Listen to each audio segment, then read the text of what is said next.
Good morning, ladies and gentlemen.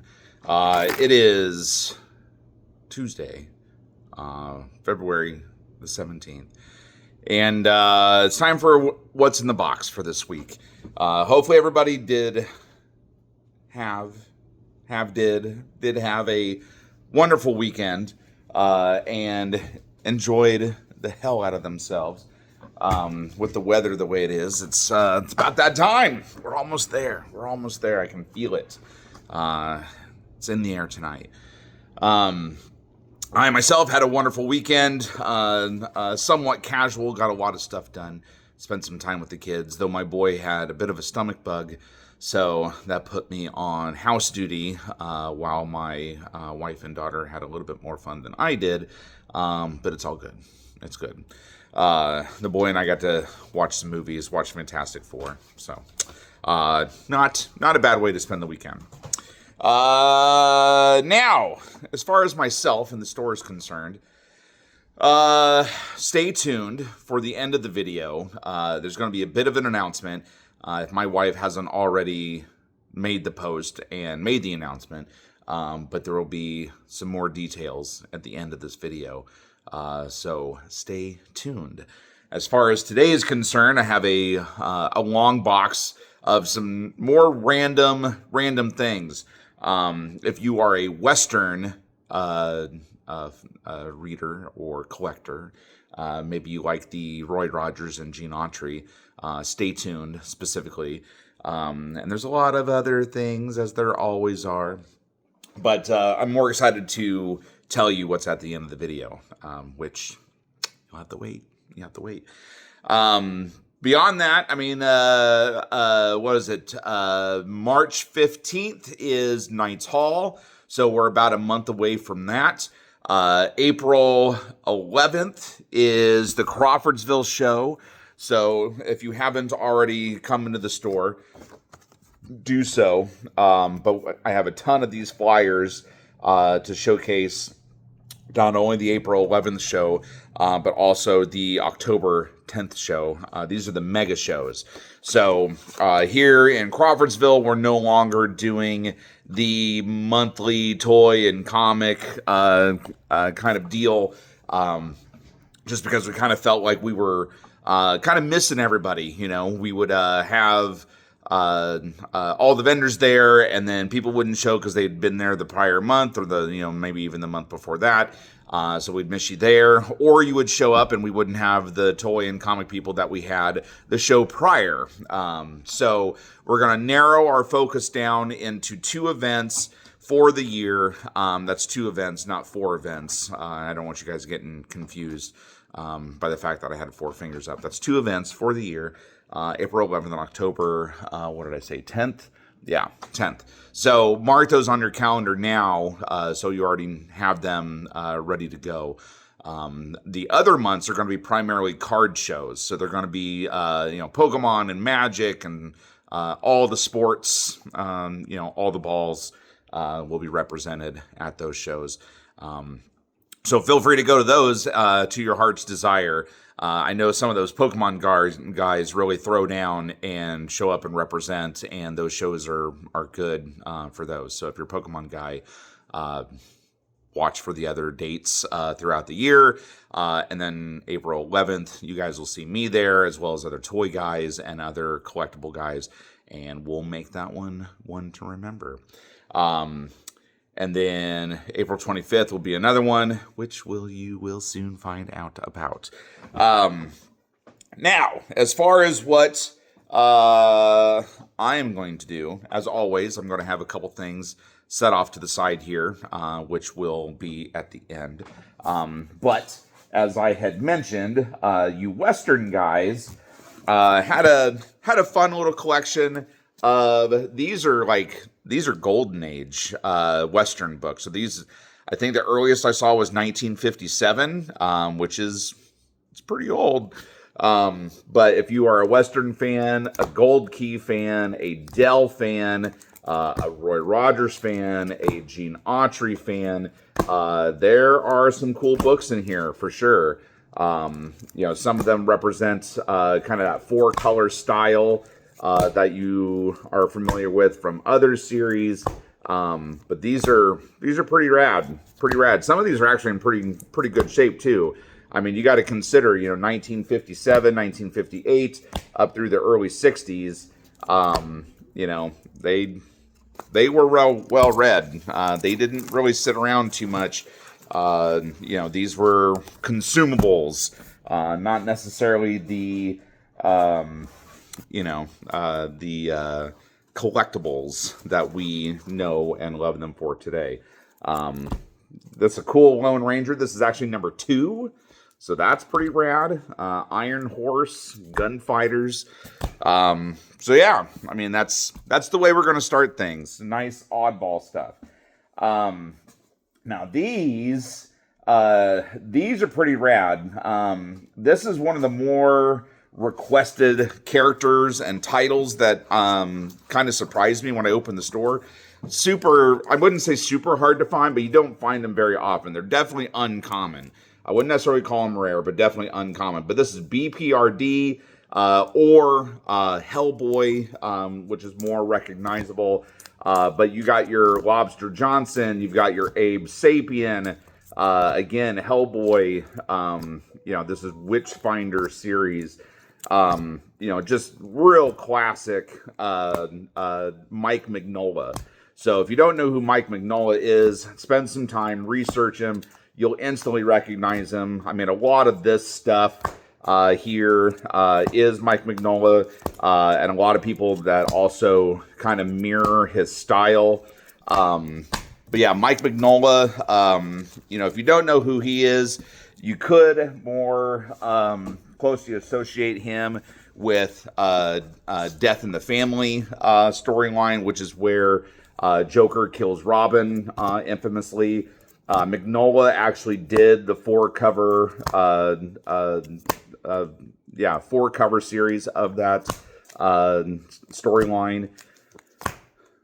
And then he went on to famously create Hellboy and then create this B.P.R.D. universe and Hellboy universe. Great thriller stuff, sci-fi stuff. A lot of these series that I'm showing you are mini-series. They're 3, 4, 5-issue mini-series, a lot of which I have the entire run on. A lot of it is high grade. There's some of it that's kind of mid-grade stuff, but when it comes to collecting the full mini-series, it gives you that snapshot. It gives you that ability to read the whole thing. So whether you're a collector or reader, regardless, that's something to be on top of. John Carter, Warlord of Mars. So this is issue 15. Most of these are sequentials. That's 16, 17, 18, 19, 21, 22, 23, right? I think you get the idea. This one is an early Klaus Johnson book that he did. Klaus infamously did The Dark Knight with Frank Miller, and some other things in that storyline. A couple weeks ago, we showed off some Gold Key Star Trek. In that same collection, not only did we have the Gold Key Star Trek, but we had a lot of other Star Trek books. This is stuff that was kind of loose off to the side, but I actually have a fat box full of the Volume 2 Star Trek, so that would be the mid-'80s stuff, which has the first, came out after the first movie, Shatner movie, I believe. And then a lot of Next Gen. I believe there's even some Deep Space Nine. So if you are a Star Trek fan, I would highly suggest coming in and talking to me about Star Trek. These books are still pretty inexpensive, all things considered. I mean, a lot of people go out of their way and try to collect the original Star Trek run, the Gold Key stuff. My generation, your 80s kids and early 90s kids, we grew up with Next Gen. We were kind of on the tail end of Shatner and Nimoy. And this is what we were, this is where our fond memories are, generally speaking. This stuff was on Fox, every night, syndicated reruns, like, constantly, kind of phased out the Shatner stuff to some degree. But, again, that doesn't necessarily mean that we weren't exposed to it somewhat, right?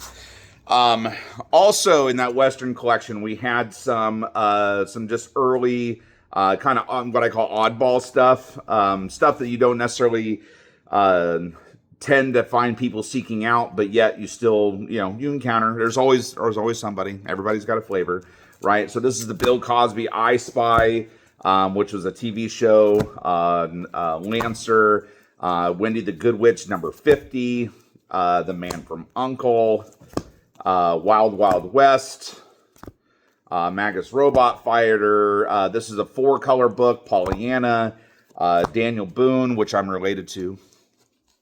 Just something you should know about me. And then the Monkees. Everybody loves the Monkees. Just watch out, because here they come.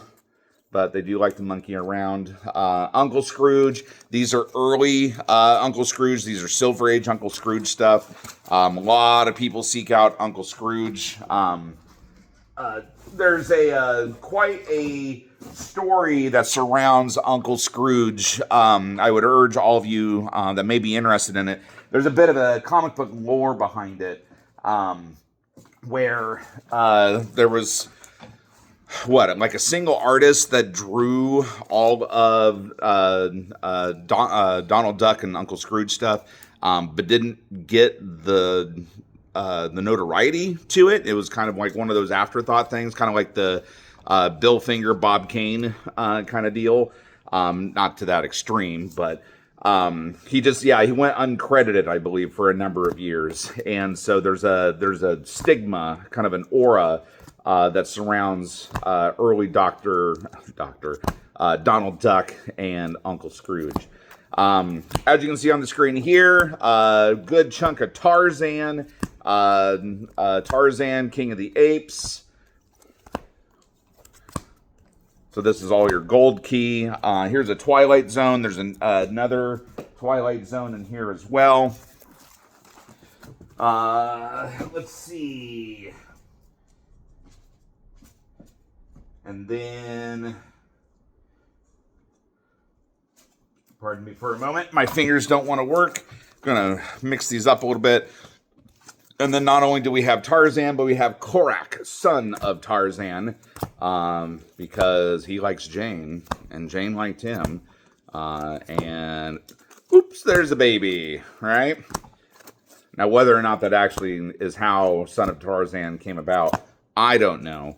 But in theory, if Tarzan is alone in the jungle, unless he's really in with those apes, there has to be someone somewhere down the line that like Tarzan. And then some random Walt Disney the Scarecrow. There's an early Huckleberry Hound. And then Zorro #1, which is pretty rad. This is a pretty inexpensive copy, all things considered. Let's see. These are kind of cool.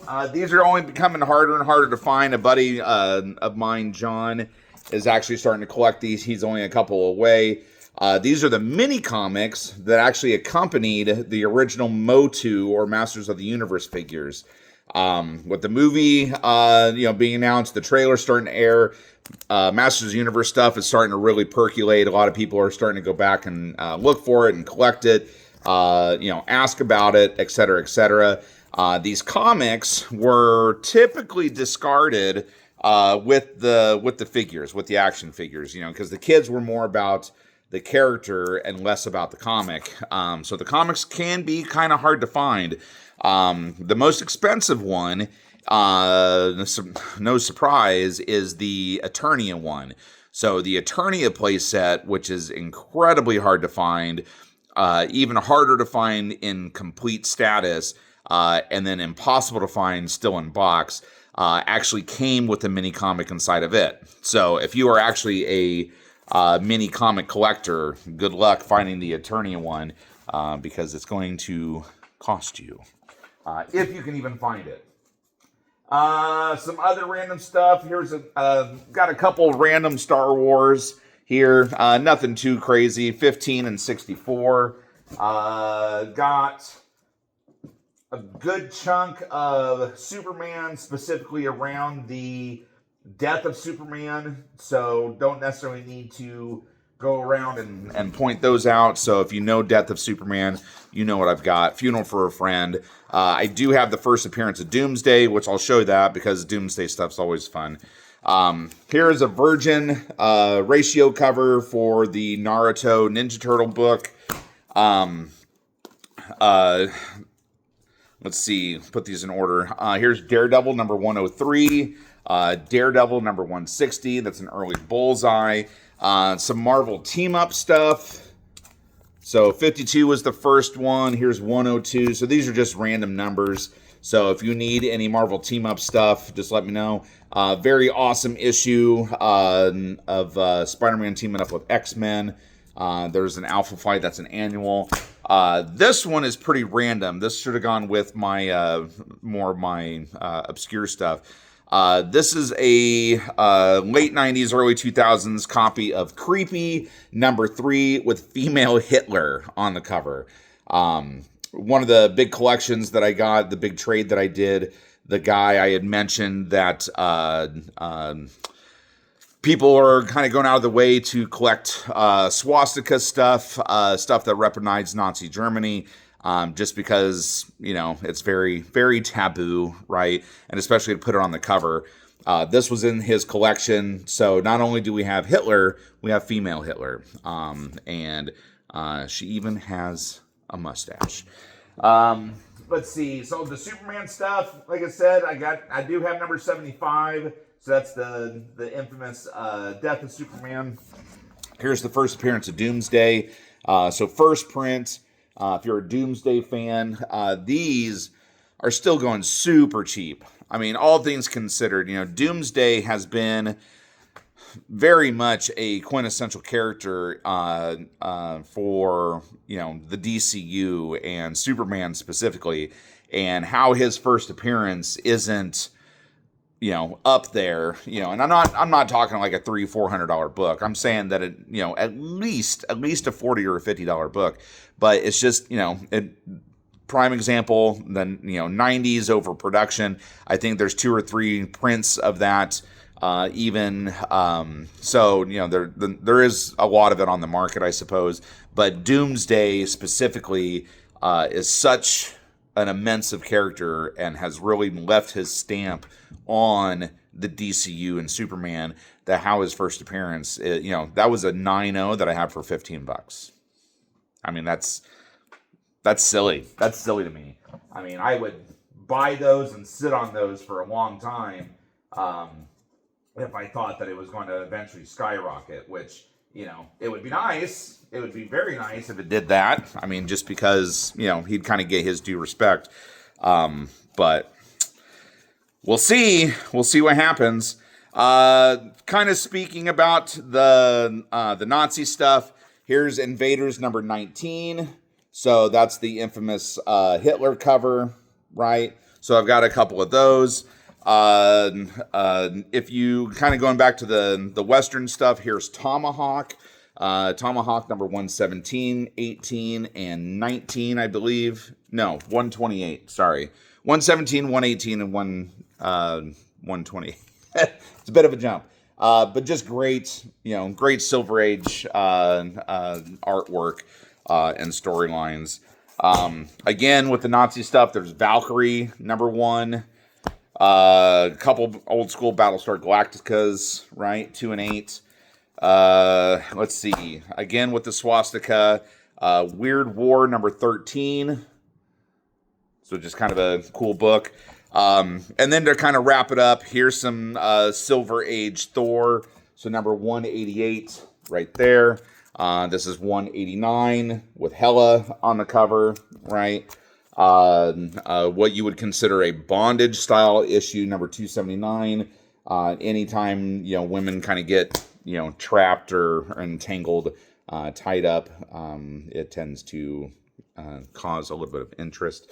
And then number 304, classic Wrecking Crew cover on there. And speaking of which, have you guys seen the what was it, the early 2000s Avengers? I was watching that with my son yesterday, as a matter of fact, on Disney Plus, and that was cool. That's a good cartoon. I don't think I've ever really sat down and like watched it. It's always been in the background. It's like, oh, it's Avengers, like whatever. No, it's actually got some really good storyline. It's kind of, fleshed out, thoughtful, with some thoughtfulness behind it. The animation's pretty cool.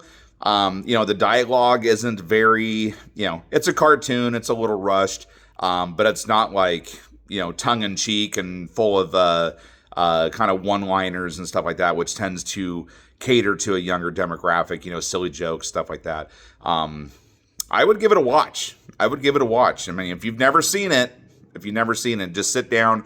The first few issues introduce the characters individually, and I think 7 or 8 is when they quote unquote team up. Black Panther plays a big role through the first few episodes as well. But yeah, I'd advocate it. Absolutely, go back and watch it. And then again with the Thor, some decent books here. Thor number 162. This is actually the origin of Galactus. So that is a beautiful cover. If this were in high grade, I would keep this for myself. But this is actually kind of a mid-grade copy. Still a beautiful book. Again, number 162. And then 168. I was actually quite surprised at how expensive this book can be in high grade. I didn't understand why necessarily. I mean, it's the first appearance of Thermal Man, which means nothing to me. He's not on my radar in any way. He could have been in some major storyline or something like that I'm not aware of. But this book is kind of a big boy. So number 168, again, Galactus on the cover. But those are the big books for today. And then also to show you guys that are sticking around here, I did get some new magic. I got a box of Bloomborough over the weekend, as well as 2 boxes of Edge of Eternities. So if you're a Magic player, I did sell out of the Lorwyn, which is the new set. I'm waiting on a restock for that through a couple of my distributors. So in the meantime, I grabbed some other stuff. Edge of Eternities is still selling very well. Bloomborough, very creature-based, animal-based set. But a lot of people were looking for rabbits, and then other creature types, rats, things like that. And this is a good set for that. Now, big news, right? I keep telling you about April 25th. Again, if my wife hasn't already posted it, which she should be posting it soon, if not already, April 25th is going to be my anniversary show. Okay, so that'll be 2 years that Bearded Comics has been in operation. I myself have been doing cons and festivals for closer to 10 years at this point. So I've been around. A lot of you guys have met me. I sincerely appreciate all of you guys that have liked and followed the page, supported me through the years, continued to come and shop with me, work through me to find the stuff that you guys are looking for. Because I do try my best and go out of my way to try and get you guys what you want within the prices that you want, because that's how collecting works, man. I mean, it's all about networking and meeting people and working with people and working through people and things like that to find this stuff. If you're not much of a collector and you just think, oh yeah, you can just go on eBay and find that stuff, yeah. You can, but a lot of times you get burned on those things. The grades aren't really what you want. You tend to overpay for a lot of that stuff. So working with people one-on-one tends to be more advantageous. If you're looking just to fill a hole, sure, none of us can stop you from doing that. But it's it's great when you have a network that support each other, and really kind of, make the community and your local community very strong in that sense. So again, I appreciate every one of you guys. I mean, I'm up to almost 2,300 followers now. To think when we started the store, I was just at 800, I think, like 750, 740, somewhere along those lines. So within 2 years, I've got almost 2,000 people. So continue to like and follow my Facebook page, share it, tell everybody about it. Same thing goes for YouTube and Instagram. I'm not a huge presence on those channels, but I try. It's all about you guys and where you guys are and what you want to share, and I'll do my best to be everywhere. But anyway, so April 25th, put it on your calendar now. It's going to be my 2-year anniversary. I'm going to try and get the building next door like I did last year and do a little miniature Comic-Con, get some vendor friends, some comic friends, some toy friends, and so forth, and flush it out, give you guys a little bit of everything to shop for, again, enhance the community, get the people's names out there, support each other, and make it fun. So in addition to the day, so that's a Saturday, April 25th, and the course of the day being an event, I have invited back Mr. Stuart Sayger and Mr. Gavin Smith. They have both agreed to be here in the store for autographs and pictures and selling their prints and so forth. If you haven't met them, if you haven't been here in the last 2 years to meet them, they are great people, super cool guys. Stuart, his notoriety goes into Joker and Batman and Red Sonja, and started on Bionicle.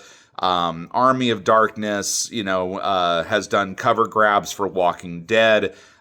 He did one of the Batman Hush covers. I mean, he's been in the game for a long time, and he's everywhere, right? Gavin Smith, a little bit of a younger chap, but is still making huge waves in the industry. Has worked on Ninja Turtles, which was the Volume 5 series, I believe. I think it's Volume 5. The last IDW run that stopped at 150. He did stuff from 140 to 145, stuff from Mutant Nation, Black, White, and Green, even. And one of his books is actually featured with the McFarlane page puncher, Michelangelo. And so if you see that, grab it. He will sign the shit out of that. And has actually even asked folks to find them for him. Because that's cool, man. That's cool. Your book is with a toy from McFarlane. But yeah, so he's here. Like I said, Ninja Turtles. He did Godzilla last year. He's currently doing Power Rangers. He's going to be all over the place. He did a solo series called Heart Piercer, which he's waiting and hopeful that Volume 2 will come out and continue that story. So fingers crossed on that, right?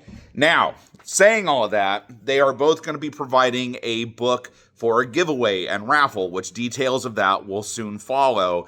But we are giving away a book done by each of them. And these aren't just shabby signed books. No, I mean, right here is Stuart's submission. So this was a blank cover for the most recent Batman the Killing Joke facsimile that came out just a couple months ago. And this is all hand-drawn, folks. That is classic Killing Joke Joker adorning the sketch cover.